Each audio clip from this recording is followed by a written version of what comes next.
Ya Muhammad, angkat kepalamu. Tidak lagi ada yang ibadah di padang mahsyar ini.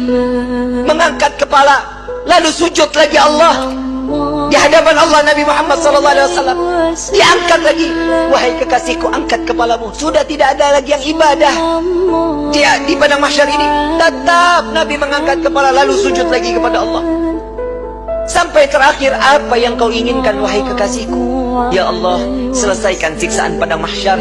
Biarkan mereka, masukkan mereka ke mizan penimbangan amal baik amal buruk mereka. Ya Muhammad, engkau meminta tanpa sujud kepadaku, aku akan memberikan apa yang kau inginkan. Nabi Muhammad SAW tanpa sujud, jika dia meminta kepada Allah, pasti akan dikabulkan. Dengan akhlak baginda Rasul SAW, beliau sujud, tahu beliau adalah seorang hamba yang pantasnya untuk sujud kepada Allah. Dia adalah Nabi SAW. Tatkala mereka datang bersama dengan Nabi, ya Rasulullah, mintalah permohonan kepada Allah. Apa jawaban Nabi? Analaha, analaha, analaha. Aku yang dapat menolong kalian. Aku yang akan memberikan syafaat kepada kalian. Aku yang akan membebaskan kalian dari siksaan padang mahsyar di hari ini. Saat dia meminta selesai padang mahsyar, masuk mereka semua ke mizan. Sampai di mizan, Nabi berdiri di depan mizan, melihat rombongan daripada umatnya. Saat beliau dalam keadaan dosa yang begitu besar, Nabi sujud kembali di hadapan Allah. Ya Rabb, doa baginda Rasul SAW, ya Allah, ringankan beban dosa umatku,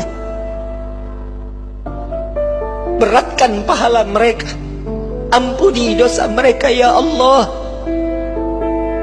Kita berbuat dosa di atas bumi Allah. Nabi yang terus menerus, sampai di mizan pun Nabi sujud kepada Allah agar kita diselamatkan, dibebaskan, agar masuknya kita ke dalam syurganya Allah. Setelah mizan, Nabi SAW berdiri lagi di sirat. Saat dimana jembatan tersebut, satu helai rambut dibelah menjadi 7, tajamnya luar biasa. Di bawahnya neraka jahanam. Nabi menunggu sampai ada umat yang ingin tergelincir, dipegang oleh Nabi, dituntun sampai di ujung daripada jembatan tersebut. Nabi menjaga umat sampai saat di dalam surga kelak, Nabi berdiri di depan pintu surga, tidak masuk ke dalam pintu surga, menunggu satu persatu agar masuk, mereka dimasuk ke dalam surga. Sampai di dalam riwayat Siti Fatimah bertanya, ya Rasulullah, untuk apa kau berdiri di depan pintu surga?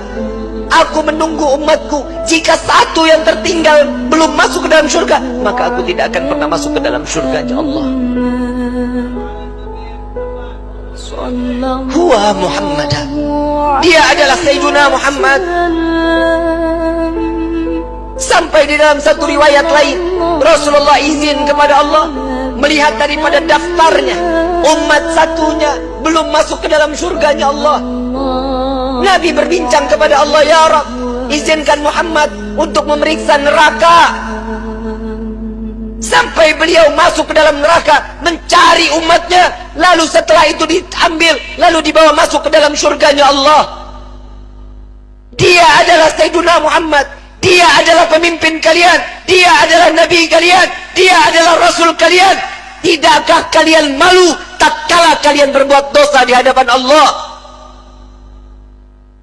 Sampai kapan hidup kita selalu tutup mata di dalam kemaksiatan kepada Allah?